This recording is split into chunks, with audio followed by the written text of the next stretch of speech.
You know I want baby girl to win, but how do you have a drinking problem selling wine? A crack addict never gonna make a fortune selling crack.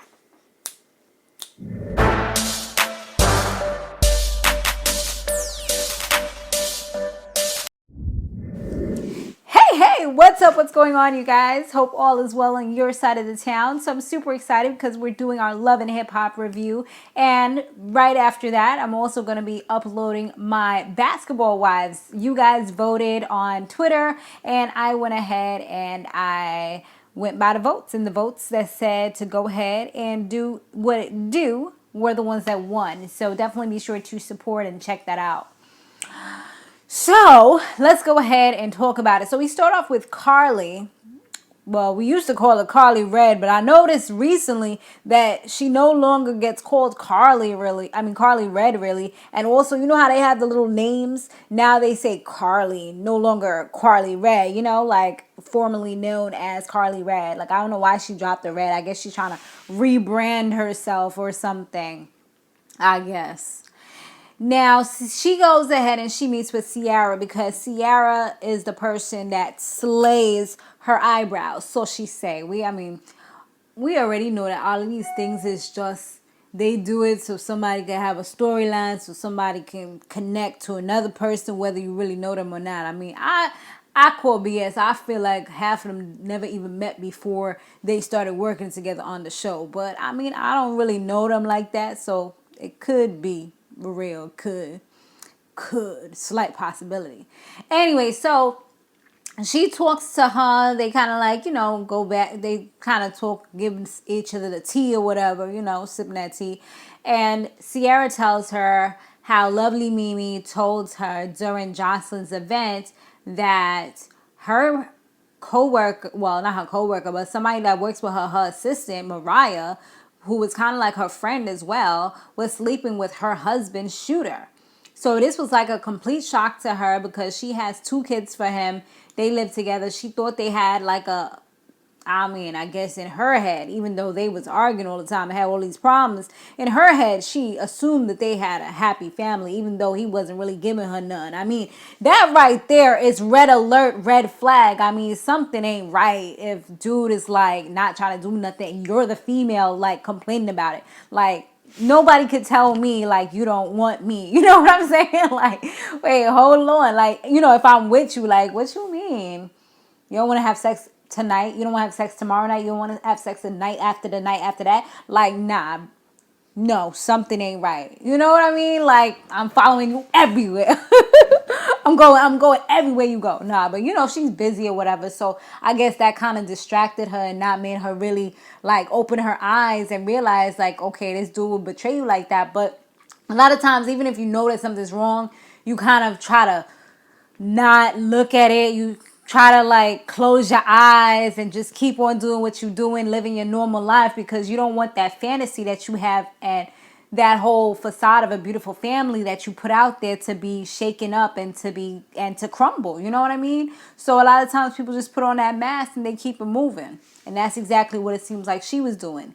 So Karlie decides to tell the girl, you know what, you should go meet up with her. She's like, no, I don't want to meet up with her because I might end up slapping somebody. Because how do you meet with somebody that slept with your husband and pretended to be your friend and was stealing your money pretty much? Because, that's what she was kind of doing.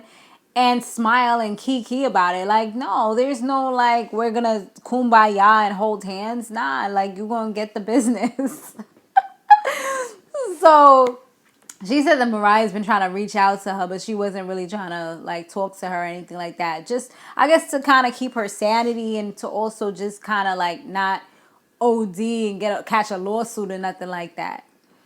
So Waka Flocka, he's trying to keep up his relationship with Charlie, who is Tammy's daughter, which is pretty much, I would say, his daughter as well. You don't want to really separate it because he does seem like he's taken care of her since she was little. So, I didn't even know that wasn't really his daughter. Like, I feel like I knew, but I kind of forgot. But somebody did let me know in the in one of the reviews.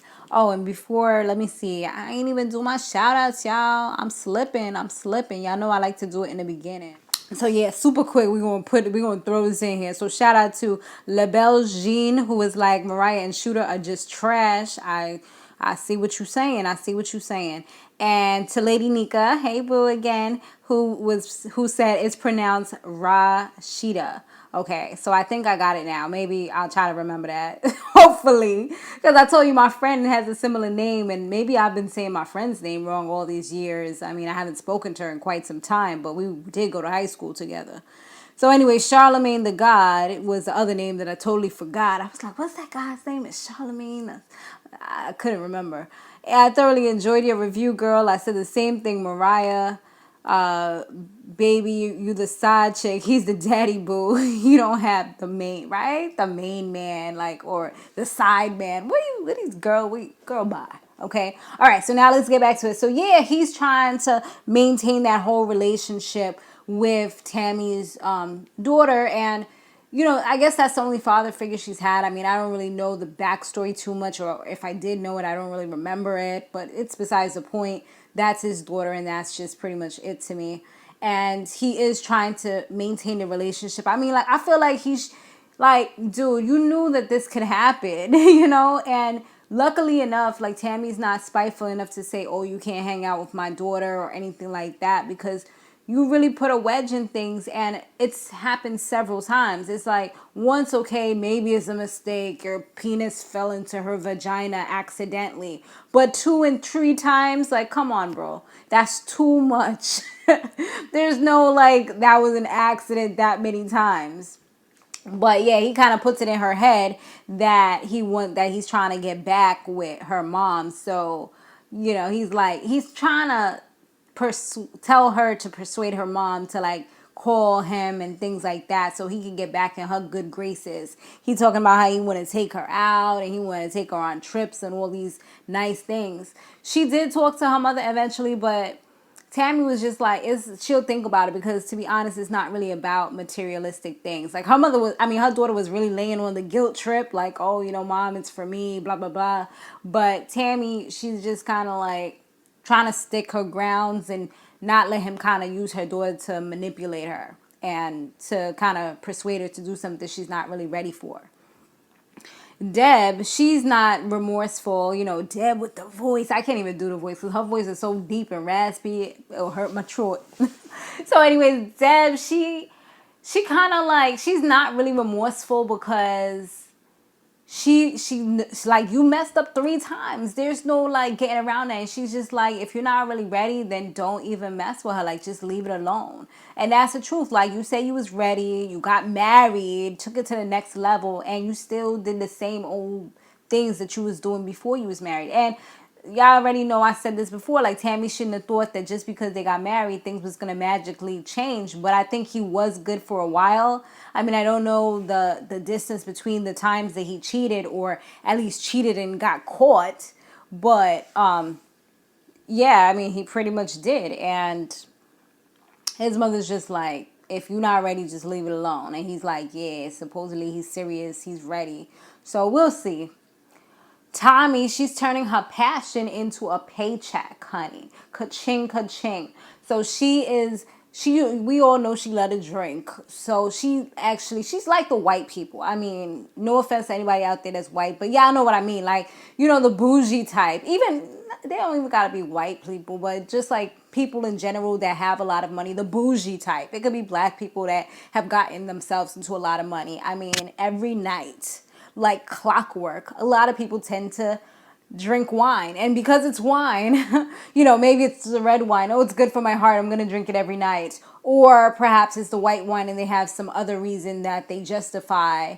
Oh, I'm trying to unwind because I had a long, hard day at work. Or I'm trying to unwind and I don't do drugs. I mean, pick your poison. At the end of the day, you're still pretty much borderline alcoholic. It's just that you're functioning. But you're so used to doing this that you feel like it's not an addiction. You know what I mean? And I mean, even myself, at one point, I remember I was drinking like a lot. I have a lot of points in my life, but I had to like kind of pull myself back because I was on some, oh, I'm refined. That's when I had moved off of the hard liquors that I used to do at the clubs every other night. And then I kind of was doing the wine, refined. I thought I was grown and sexy now. Okay. I was in my late 20s. Like, yes. And I kind of realized that I was kind of like that. Like, I don't know. I mean, I wasn't doing it morning, noon, and night, but maybe like after work or something, I come home because I don't like drinking when I got to go to work and stuff. I come home, watching my little shows, doing my little reviews. So this was a few years ago when I started doing the reviews. I was like, taking them back here and there. And then I realized like, damn, like, hold on. This is becoming like a ritual. Like, we doing this like every night. Like, I had to switch it up and just kind of cut that and just get my water. Where's my water at? It's behind me. Get my bottle of water and just be ready to drink that, when I'm thirsty. But yeah, like sometimes that's how it is. Like they get into the little money and stuff. But anyway, she said she was going to turn it into a passion. And that's pretty much what she's doing. KK does meet up with her to just kind of give her advice because she wants to hear what she has to say about this. And she didn't really like what KK had to say because KK is just like, you do have kind of like a little bit of a problem. And for you to be kind of around the problem, not necessarily avoiding it, it might not be the best thing. I think that you should get help. And she does kind of get emotional, but I think she has a certain level of respect for KK. Or maybe it's because, KK is on the same level of crazy as she is. Just a little older version. But KK will probably do something without having to do something, if you know what I mean. So, I mean, she just seems like the type. And from some of the stories I've heard, I mean, sound like she pretty much is the type. But, she was saying, Tommy was getting emotional talking about she don't really drink all the time. She's like, how could I do this? How could I take my daughter here? How could I, do all these things throughout the day if I was the type to drink all the time? And she was just getting real defensive about it. And she says she drinks because she has the weight of the world on her shoulder. Like she has to do so much. And this is the only thing that keeps her mind off of stuff. And this right here, like having this to kind of be like her baby or like, kind of like having a project to do will kind of keep her mind off of it. But I see what KK's saying because how you going to keep your mind off of it if you're looking at it every day? You know what I mean? And you might want to make sure it's good and, make sure that the quality is up to par and stuff like that. You sipping, taking little sips here and there. By the time you're done off the freaking glass or a bottle, you're drunk. You know what I mean? Or you're lit, you're good. So it probably isn't the best thing for her to do, but I guess we'll see how this kind of goes and progresses with time. I mean, at least she kind of is turning something that's negative into a positive. I mean, we can make a lot of positives out of this, but we can also see a lot of negatives from it as well. Stevie J, he goes to court, and Joseline, of course, they're trying to do the whole paternity, custody thing, and he says that he wants to get sole custody. And he also wants her to get drug tested. Like, he putting it all out there. But I'm like, why would you probably should say she should get, I don't know the particulars, just what they kind of said out there in the confessional or commentary. But it wouldn't make sense for her to get drug tested right now unless she's crazy, because who does drugs while you're pregnant? I mean, that is unacceptable. And who knows, I mean, if she was on hardcore drugs, who knows how long she's been doing these drugs before she knew she was pregnant. You know what I mean? So, I mean, I don't think it's a bad thing. I don't think she should necessarily get so upset about it. But I think the whole asking for custody thing is doing a little too much. And he did say, she did say that they was good. Like, he should have just dropped it or just kind of switched it up. But he seems like he don't really care too much that she's mad. He's just like, he knows, like, it's coming. The wrath is coming now that she's upset like this. And she don't even want to talk to him. And now she was just like, she don't even want to co-parent anymore. She just wants to move out to Miami, where she's from, and just kind of take her daughter, and that's it, and never let him see the daughter again. But I'm like, that's real selfish and real petty. And now she's going to be the type to try to play games. Like, he's definitely gonna have to get the courts. Like, these are the types of women that you have to get the courts on. But some of these dudes out here, they be having it like, I guess they watch these shows and they feel like they have to do stuff like this when it's totally unnecessary. And y'all already know me and my situation with the BD. So Yeah, like some of these dudes, they be doing too much. But I feel like in his situation, because she's trying to move somewhere else, just like with Richard and Black Ink Crew, like that's where you got to kind of step in and do what you got to do to kind of not necessarily take sole custody, but to try to do some kind of joint thing where y'all sharing holidays or, you know, off weekends or every other month or something. Especially now that the baby's gonna be a newborn, this is the time where you can really split things up because there's no school as a barrier right now. But eventually that would have to change. So she was just like, he got all these issues. He ain't paying his child support. He's got a warrant out for his rest. You know, he was in rehab and all these things. But at least being the fact that he was in rehab, it kind of shows that he's making progress on his life. So that could actually work for him. So Jock, he's performing, and Tommy and Dime, they were invited. They both looking like twins up in there. Tommy, she starts talking about the whole Karlie Redd, and Tommy and him, they just like, this is just a situation right now. Like, we just chilling. There ain't no labels being put on anything, so it's not even that serious right now. Jock also tells Tommy about, what's her name, Treasure, and how Treasure said that she got in a fight with her, and she's just like, you know, she just needs to stay in the shadows where she belongs and stop trying to come out to chicks that she can't hold a candle to, because it's like, what you coming out here for? Sierra and Moriah, they meet up and they both tell like their sides of the story, I guess you can kind of say. So I feel like once again, Mariah was telling her like a different type of story. I mean, it was similar to the one that she told Lovely Mimi, but I still feel like it was different, you know? Or am I bugging? That's just the way I feel. Like, she's like, oh, that he was coming on to me, and you know, I was lit. So, but she seemed like she was trying to like make it sound like it was Shooter's fault, but yet when she was talking to Lovely Mimi, she was all like, you know, like on some it's whatever mode, like laughing about it.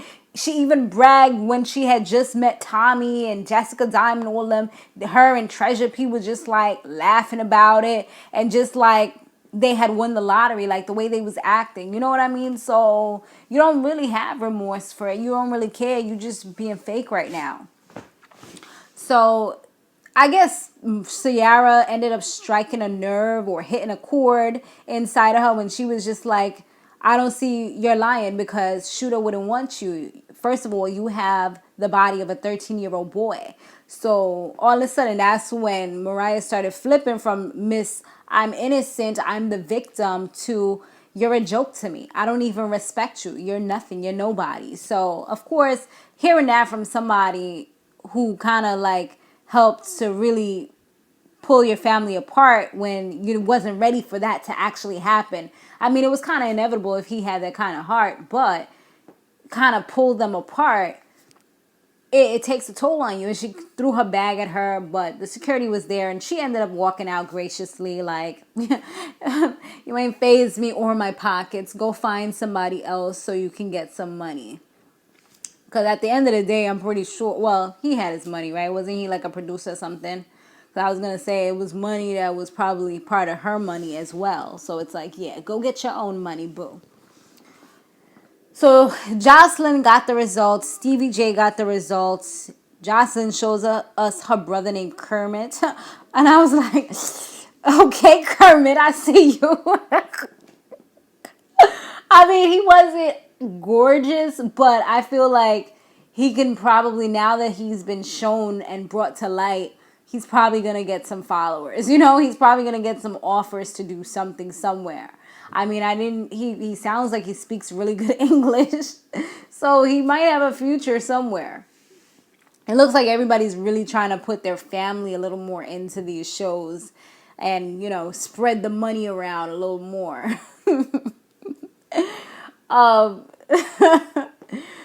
So I guess, or maybe she found out that he was going to have all his family, so she wanted to bring her family, you know, so she could have some backups, and she don't have Stevie J on her side anymore. She wanted somebody that could be ride or die. Anyway, so yeah, they both get the paper, the paternity test results. They doing it all dramatic. She's twirling it in her fingers. She doesn't want to open it, so he opens it and then he passes it to her.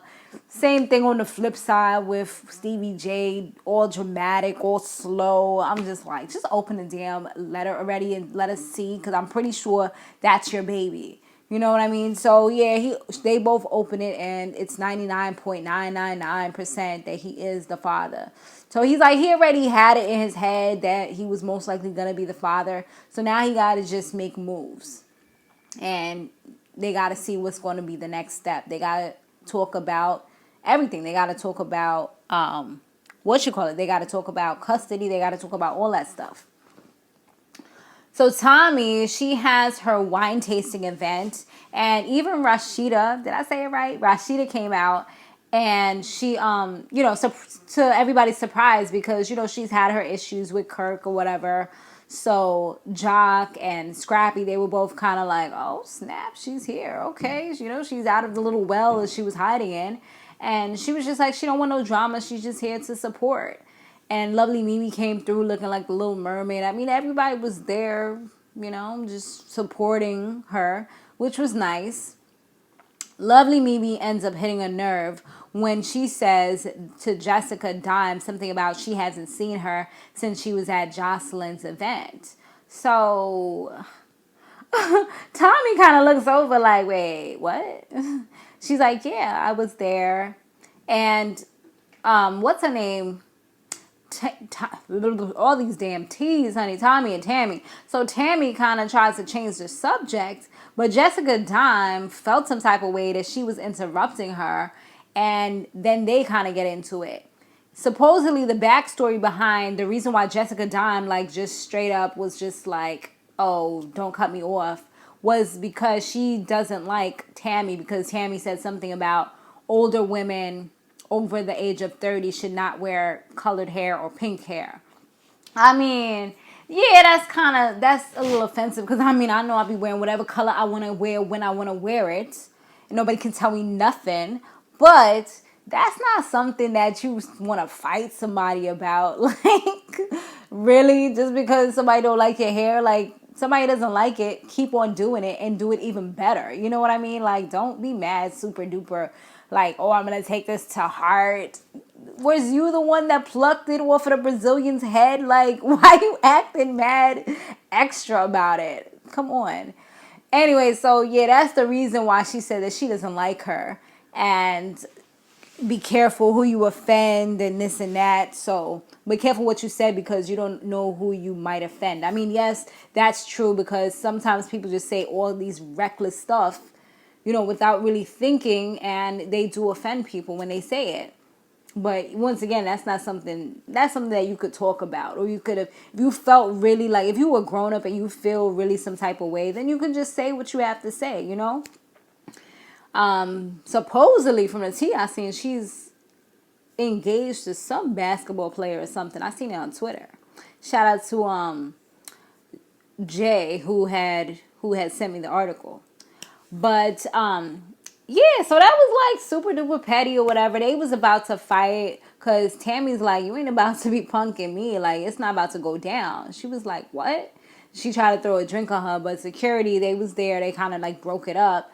So then they kind of split them up. Everything looked like it was eased down for a minute.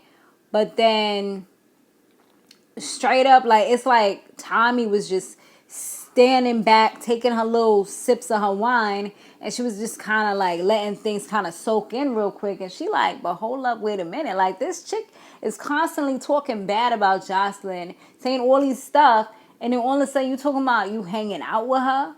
Like, what? So she ends up like throwing a drink at her. She dodged one drink, but she was able to get this one. And her and Jessica Dime, just like that, it's like, and didn't I say that? I said that to y'all like 1 or 2 episodes ago. I was like, I probably said it from the time I seen them look like they was trying to mend something when they was sitting down at the bar. I was just like, this ain't gonna last too long, because both of them have some mouths on them.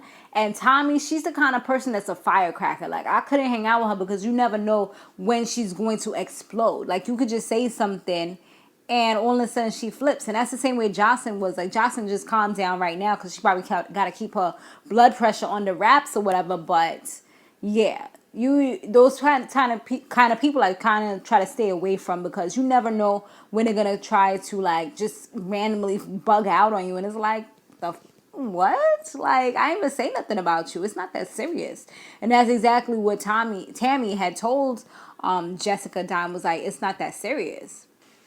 So she pretty much kicks her out of the event. Like, yo, she's infiltrating this, and she was like, she's on some informant type of junk, and I'm not with it. Like, I'm not the one for it. That's what she's looking like right now, and I'm not the one.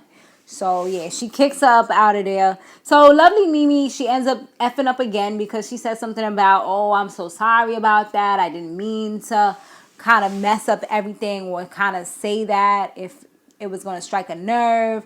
But, I just seen that Melissa had helped to mend their relationship. So, that's the reason why they were cool or whatever. So, then Mimi is just like, oh, my gosh, like, she kind of straddles the fence with the whole like Melissa just trying to be friends with both of them. She's not really that comfortable. But I'm like, at the end of the day, Mimi's being kind of fake too, because it's not like she doesn't know that Melissa hangs out with both of them. And she already said, like, it's okay as long as you don't bring that over here, and vice versa type of thing. So I don't know why she was even mentioning that. It was like she just wanted to talk. So that's kind of how that went down. And the last thing that they showed was Tommy's mother coming in.